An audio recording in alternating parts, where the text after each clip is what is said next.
الحمد لله رب العالمين والصلاة والسلام على خاتم الأنبياء والمرسلين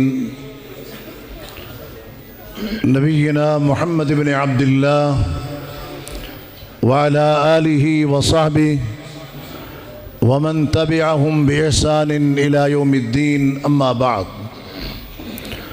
أعوذ بالله من الشيطان الرجيم. قل هذه سبيلي أدعو إلى الله على بصيرة أنا ومن اتبعني وسبحان الله وما أنا من المشركين. وقال رسول الله صلى الله عليه وسلم: كل أمتي يدخلون الجنة إلا من أبى. قيل من يابى يا رسول الله؟ قال: من أطاعني دخل الجنة ومن عصاني فقد أبى، أو كما قال صلی اللہ علیہ وسلم. قابل قدر علماء و مشائخ، عمائدین علاقہ، سامعین محترم، برادر محترم الشیخ مولانا حبیب الرحمن ضیاء صاحب نے دعوت اہل حدیث کے عنوان سے اس عظیم الشان کانفرنس کا انعقاد کیا ہے. کانفرنس کا عنوان بہت ہی بلند اور عظیم ہے. اس کے اندر معنویت بھی ہے، مقصدیت بھی ہے. یہ ایسا عظیم عنوان ہے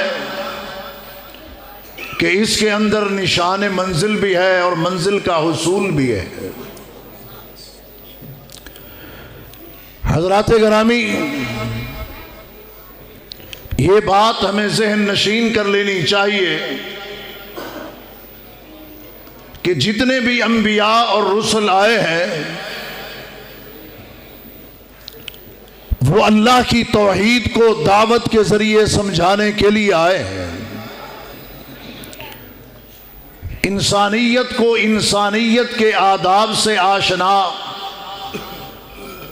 اور آگاہ کرنے کے لیے آئے ہیں، تو دعوت کے ذریعے آئے ہیں. ربی انی دعوت قومی لیلا ونہارا. کسی پیغمبر کے متعلق تو قرآن یوں کہہ رہا ہے، اور کسی کو اللہ حکم دے کے یہ کہہ رہا ہے کہ بلغ ما انزل الیک من ربک. آپ کی طرف، آپ کے رب کی طرف سے آپ کو جو وحی دی گئی ہے، آپ نے اس کی تبلیغ کرنی ہے. واعظ و ارشاد کے ذریعے، دعوت و تبلیغ کے ذریعے اس وحی کو دنیا تک پہنچانا ہے. اور جتنے بھی انبیاء اور رسل آئے، وَلَقَدْ بَعَثْنَا فِي كُلِّ أُمَّةٍ رَسُولًا أَنِ اعْبُدُوا اللَّهَ وَاجْتَنِبُوا الطَّاغُوتَ. وہ اللہ کی توحید کا ڈنکا بجانے کے لیے، انسانیت کو شرک کی آلائشوں سے دور رکھنے کے لیے، راہ حق کا راہی بنانے کے لیے اور صراط مستقیم پہ چلانے کے لیے آئے. حضرات گرامی، نبی آخر الزمان محمد الرسول اللہ صلی اللہ علیہ وسلم کی دعوت ہی دعوت اہل حدیث ہے. نبی کریم کا منہج ہی منہج اہل حدیث ہے. نبی کریم صلی اللہ علیہ وسلم کا طرز عمل اور طرز زندگی ہی اہل حدیث کا طرز عمل اور طرز زندگی ہے. اللہ کے نبی محمد الرسول اللہ صلی اللہ علیہ وسلم ہمیں اس راستے پر چلانے کے لیے آئے اور وہ منزل دکھانے کے لیے آئے جس کا مطالبہ، تقاضا اور ڈیمانڈ ہم اپنے پروردگار سے نماز پنجگانہ کی ہر رکعت کے اندر کرتے ہیں. اہدنا الصراط بولو اہدنا الصراط کیا معنی ہے اس کا؟ اللہ تو ہمیں کون سا راستہ دکھا؟ صراط الذین انعمت علیہم، ان کا راستہ جن پر تو نے کیا کیا ہے؟ انعم اللہ علیہم من النبیین والصدیقین والشہداء والصالحین، انبیاء کا، شہداء کا، صلحاء کا، نیکوکاروں کا، صدیقین کا راستہ۔ ہم اللہ سے یہ دعا کرتے ہیں، اور یہی وہ راستہ ہے جو محمد الرسول اللہ صلی اللہ علیہ وسلم کا راستہ ہے۔ آپ نے کیا کہا؟ قل ھذہ سبیلی، میرے حبیب یہ کہہ دیجئے ھذہ سبیلی، یہ سیدھا راستہ میں محمد کا راستہ ہے۔ ادعو الی اللہ، میں تمہیں کس کی طرف بلا رہا ہوں؟ سو گئے ہو یا جاگ رہے ہو؟ کس کی طرف بلا رہا ہوں؟ ادعو الی اللہ، میں تمہیں اللہ کی طرف، اللہ کی توحید کی طرف، اللہ کے حقوق کی طرف، اللہ کی عظمت کی طرف، اللہ کی کبریائی کی طرف، اللہ کی الوہیت کی طرف، رب کی ربوبیت کی طرف میں تمہیں دعوت دے رہا ہوں۔ ادعو الی اللہ علی بصیرۃ انا ومن اتبعنی، اور میری یہ دعوت بڑی بصیرت کے ساتھ ہے، دلیل و برہان کے ساتھ ہے۔ یہ ایسے کھوکھلی دعوت نہیں، یہ وحی کی دعوت ہے، یہ منزل من السماء دعوت ہے۔ ادعو الی اللہ علی بصیرۃ انا ومن اتبعنی، میرا راستہ بھی یہی ہے، میں دعوت بھی اسی کی طرف دے رہا ہوں، اور میرے پیروکار، میرے چاہنے والے، مجھ پر ایمان لانے والے، میری دعوت پہ کلمہ حق ادا کرنے والے، میرے جانثار صحابہ کا راستہ بھی یہی ہے، منہج بھی یہی ہے، دعوت بھی یہی ہے، للکار بھی یہی ہے، پکار بھی یہی ہے۔ ادعو الی اللہ علی بصیرۃ انا ومن اتبعنی، رب کی وحدانیت کی طرف بلانا، شرک کی کاٹ کرنا، سنت کا راستہ دکھانا، بدعت کا کلا کما کرنا۔ ادعو الی اللہ علی بصیرۃ انا ومن اتبعنی وسبحان اللہ، اللہ ہر عیب سے پاک ہے، ہر شرک سے پاک ہے۔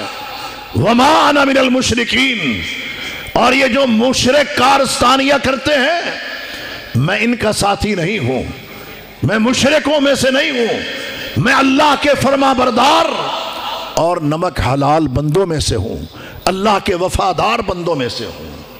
اللہ اکبر و کبیرہ۔ سامعین محترم، یہ دعوت ہے اہل حدیث کی، جو اللہ کے نبی صلی اللہ علیہ وسلم نے ہمیں پیش کی، اور اس دعوت کے دو بڑے ستون ہیں۔ کتنے ستون ہیں؟ وہ کون کون سے ہیں؟ کتاب اللہ اور سنت رسول اللہ۔ اللہ کے حبیب محمد الرسول اللہ صلی اللہ علیہ وسلم پر کتنی چیزیں نازل ہوئی ہیں؟ بولو، آپ سمجھ رہے ہوں گے کہ ایک، وہ کون سی ہے؟ قرآن نہیں، کتنی چیزیں اتری ہیں؟ دو اتری ہیں، دو نازل ہوئی ہیں۔ ایک ہے کتاب اللہ اور دوسری ہے سنت رسول اللہ۔ انہی دو کی ہی تلاوت ہوئی ہے، یہ دو ہی نازل ہوئی ہیں۔ وَاذْكُرْنَ مَا يُتْلَى فِي بُيُوتِكُنَّ مِنْ آيَاتِ اللَّهِ وَالْحِكْمَةِ، اللہ کے نبی کے گھرانوں میں، ازواج مطہرات کے ہاں، صحابیات مبشرات طیبات طاہرات اور صحابہ کرام رضوان اللہ علیہ مجمعین اپنے گھروں میں دو چیزوں کی تلاوت کرتے تھے۔ بات میری نہیں، اللہ کا قرآن کہہ رہا ہے۔ وَاذْكُرْنَ مَا يُتْلَى فِي بُيُوتِكُنَّ مِنْ آيَاتِ اللَّهِ وَالْحِكْمَةِ، ایک اللہ کی آیات اور دوسری حکمت۔ امام قتادہ کہتے ہیں الحکمت سے مراد السنہ ہے۔ قرآن بھی پڑھا جاتا تھا، سنت کا مطالعہ بھی ہوتا تھا، لکھی ہوئی احادیث بھی پڑھی جاتی تھی، یاد کی ہوئی ایک دوسرے کو سنائی اور دہرائی جاتی تھی۔ یہ دو چیزیں اتنی ہیں، ان دو کی تلاوت ہوئی ہے، انہی دو کی دعوت محمد الرسول اللہ صلی اللہ علیہ وسلم نے پیش کی ہے، اور یہی وہ دو ہیں کہ جن کو آپ ہمارے لیے چھوڑ کے گئے ہیں۔ یہ بہت بڑا ترکہ ہے، بہت بڑا اثاثہ ہے جو اللہ کے نبی صلی اللہ علیہ وسلم نے قرآن و سنت کی شکل میں ہمارے لیے چھوڑا ہے۔ ہمارا بڑا جب کوئی چیز چھوڑ کے آئے، ذرا بولو، سارے وارث کٹھے ہوتے ہیں کہ نہیں ہوتے؟ کس کے لیے کٹھے ہوتے ہیں؟ کیا کرنا ہے؟ وراثت کا بٹوارا کرنا ہے، اس کو تقسیم کرنا ہے۔ یہاں تک کہ گھر کا بابا اگر حقہ بھی پیتا تھا نا تو بٹوارا اس کا بھی ہوتا ہے کہ یہ کس کے حصے میں آئے گا۔ ہوتا ہے کہ نہیں ہوتا؟ سر نہ ہلاؤ، منہ سے بول کے بتاؤ، ہوتا ہے نا؟ اپنا کوئی بزرگ چلا جائے، ماں اللہ کو پیاری ہو جائے تو ترکے کے وارث سارے جمع ہو جاتے ہیں۔ اور اہل حدیثوں، اللہ کے نبی دنیا سے گئے، ترکہ کیا چھوڑا؟ بلڈنگیں، عمارتیں، رقبے اور زمینیں، درہم و دینار، سونے چاندی کے انبار وہ چھوڑ کے گئے ہیں؟ نہیں، وہ کتاب اللہ اور سنت رسول اللہ چھوڑ کے گئے ہیں۔ ترکت فیکم امرین لن تضلوا ما تمسکتم بہما، کتاب اللہ و سنتی۔ کہا دو چیزیں چھوڑ کے جا رہا ہے، دو چیزیں، ایک اللہ کی کتاب ہے اور دوسری محمد الرسول اللہ کی سنت ہے۔ یہ دو چیزیں چھوڑ کے گئے ہیں۔ یہ ہمارا ترکہ تھا، یہ ہمارا ورثہ تھا جسے ہم نے چھوڑ دیا ہے۔ آج اہل حدیثوں میں اہل حدیثیت نہیں ہے۔ دعوت اہل حدیث کانفرنس ہم نے رکھی ہے۔ میں یہاں سوال کرنا چاہتا ہوں، کیا یہ دعوت غیر اہل حدیث کے لیے بھی ہے یا نہیں ہے؟ یا اہل حدیث کی دعوت صرف اہل حدیث کے لیے ہے؟ میری باتوں کو ذرا توجہ سے سننا اور آج محسوس بھی نہ کرنا، میں نے ذرا کھلی کھلی آپ سے باتیں کرنی ہے۔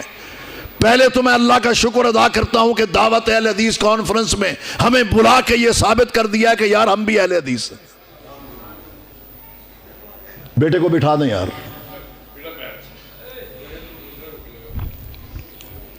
ایک تو کوٹ رادا کشن میں جب بھی آئے نا لوگ اتنے متحرک ہیں، ان کو چین ہی نہیں ہوتا۔ کئی ایسے ہیں جنہوں نے باہر مجلس لگائی ہوئے، کچھ وہ ہیں جو اپنی کانفرنس ادھر کر رہے ہیں۔ کیا عرض کر رہا تھا؟ یہ دو چیزیں ہمارے پاس تھی، یہ دونوں ہی ہم گم کر بیٹھے۔ میں اپنے آپ کو اگر اہل حدیث کہلواتا ہوں اور میں تاجر ہوں، میرے ناپ تول میں کمی ہے، میرے پیمانے میں فرق ہے، میری تجارت میں سود ہے، میری زراعت میں سود ہے، میری زبان پہ جھوٹ ہے، میری آنکھ میں حیا نہیں، میرے ہاتھ میں چوری ہے، میرے پاؤں غلط طرف اٹھ کے جاتے ہیں، دیانتداری سے بتانا کیا پھر میں اہل حدیث ہوں یا نہیں ہوں؟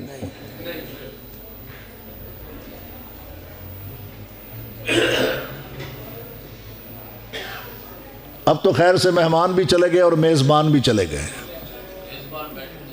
حضرات گرامی،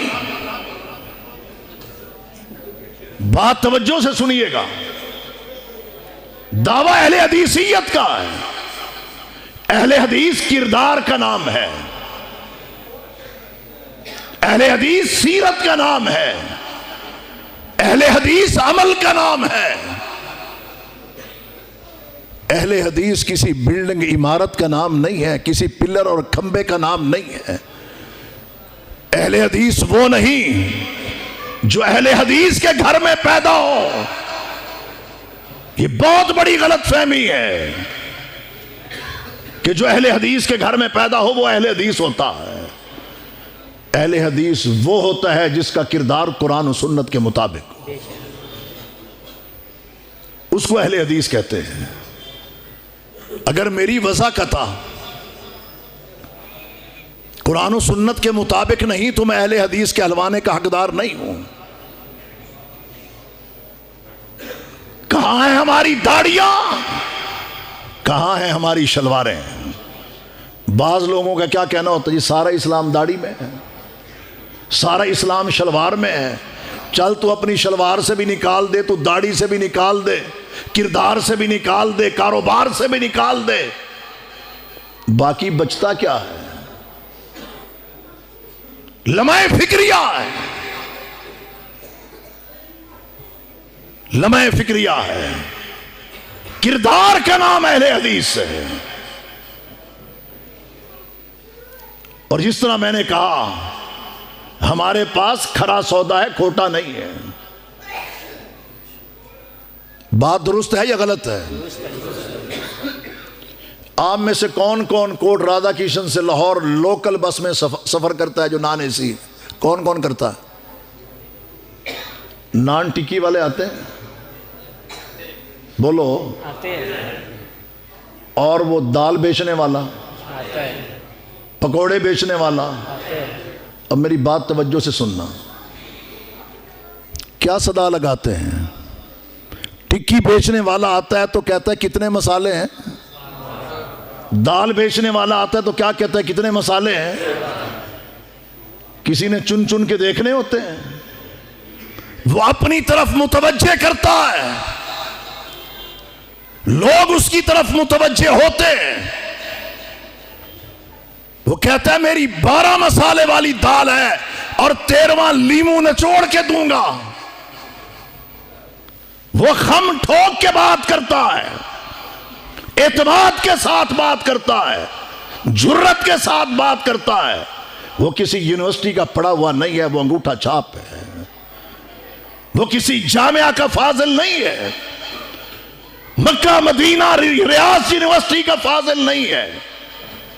آپ کے علاقے کا ایک سادہ سا انسان ہے، چھابڑا اٹھایا ہوا ہے کہ 12 مسالے والی دال بیچنے کے لیے آیا ہوں، 13واں لیمو ہے۔ پھر کیا کرتا ہے؟ دال اپنے ہاتھ میں لیتا ہے اور تھوڑا تھوڑا لوگوں کے ہاتھوں پہ کیا کرتا ہے؟ چیک کرواتا ہے کہ نہیں کرواتا؟ کہ چیک کر کے دیکھ لو، جس نے نہیں لینی ہوتی وہ بھی لے لیتا ہے۔ اب میری بات توجہ سے سننا، جتنا دال والے کو اپنی دال پہ اعتماد ہے اتنا تم اپنے مسلک پہ اعتماد کر لو، مسلک پوری دنیا میں پھیل جائے گا۔ ہمیں تو اعتماد ہی نہیں ہے۔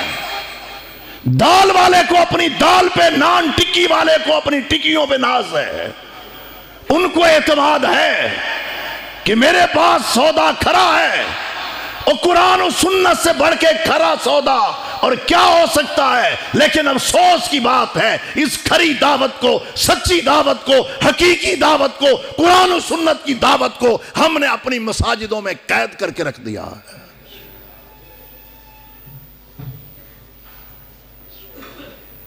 کانفرنس کا عنوان کیا ہے؟